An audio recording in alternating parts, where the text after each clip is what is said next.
Alright, so Tonar is about to release tomorrow on Global, and this will be likely my last time I ever talk about Tonar before her banner goes away.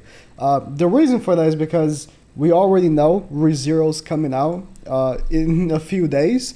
We already got the live stream announcement the 30th of this month at 8 p.m. Japan time. I will be live on Twitch during this time, so if you want to know what time it is for you, just plug it in on Google 8 p.m. Japan time and it will tell you what time that is locally for you.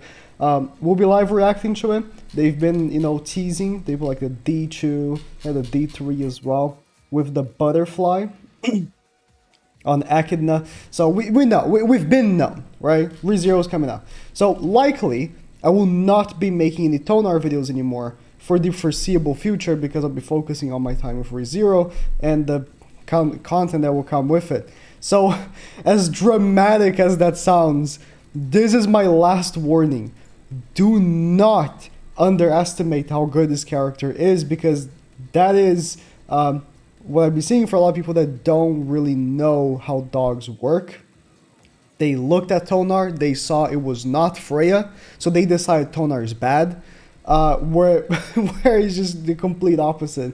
The fact that this character is a 242 banner is a blessing and a curse. Of course, the reason why I think this character is a 242 is because they wanted to release a week before ReZero. Otherwise, I think this character would have been a 600 banner, like normal. But you have the amazing opportunity to pull on this banner, and if you get super lucky, pull her step 1 or 2 and only spend like 31 gems and come out with a character that's going to be helping you for the foreseeable future. There could be another character made for dogs, actually. Dogs are very hard still. She helps a lot. Again, a lot of people just don't understand how hard dogs were before this character came out. It was a thing where Freyr is okay, I guess. But like Freyr was such little help in comparison to Tonar that I just dreaded doing dogs every week. And now I've done dogs last week like multiple times with Tonar because she's just so good. She is Megelda, essentially. She is the Megelda for dogs. She is very helpful.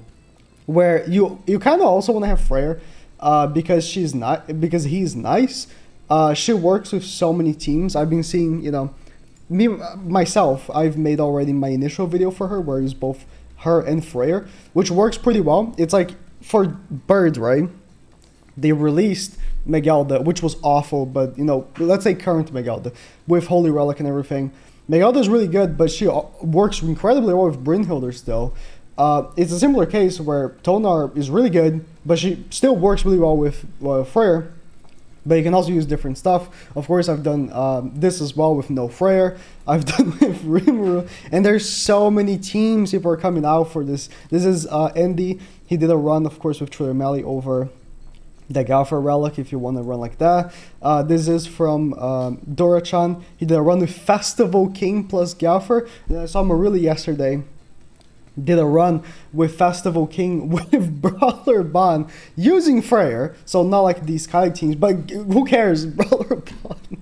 It's like this Tonar is so powerful, and if the reason why you're not pulling for her is because it's not Freya, you don't deserve to do dogs. I'm sorry, like you don't deserve to have those relics. If the reason why is because you're being petty and you're summoning because it's not summoning because it's Tonar, then you just shooting yourself in the foot, like essentially, because that's the biggest thing I've seen.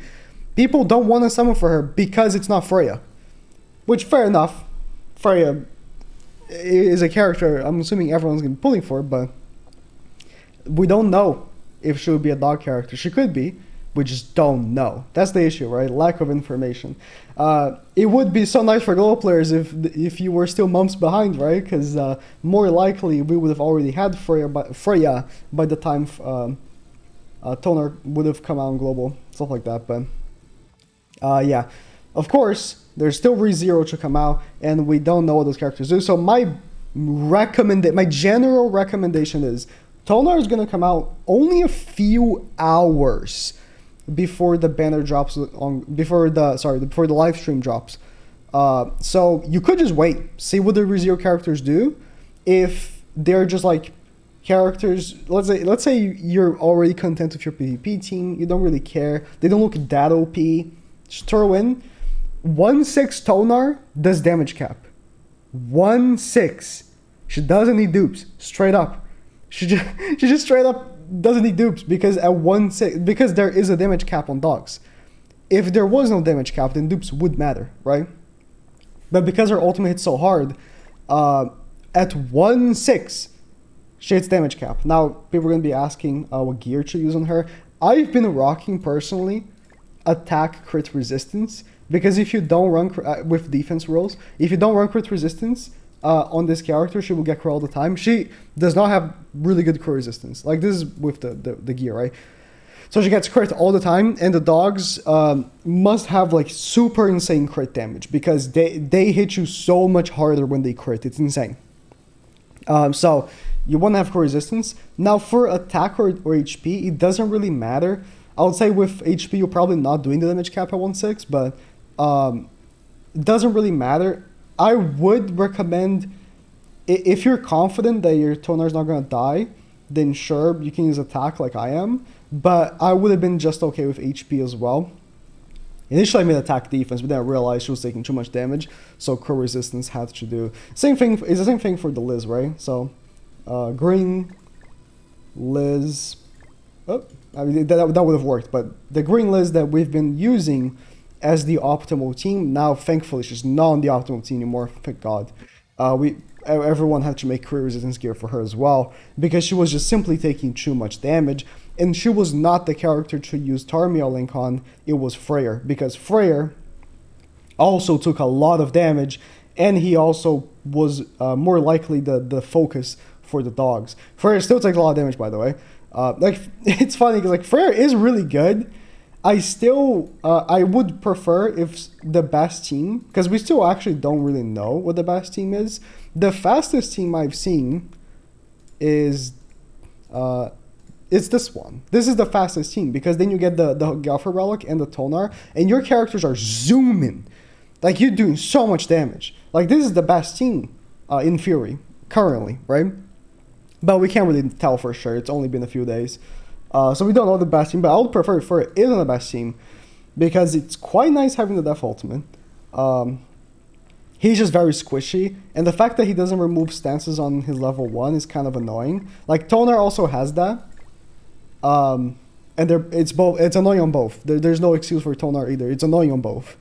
So there could be another dog character that removes stances on level 1. We don't know. So there's my recommendation.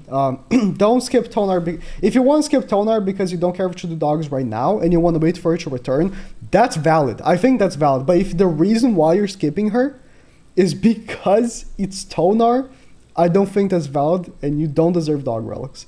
But maybe that's harsh, but you know, it's a true 42 banner. You might pull her first step, you might pull her second step, and then it's like stop summoning, almost no gems used, move on to the next thing.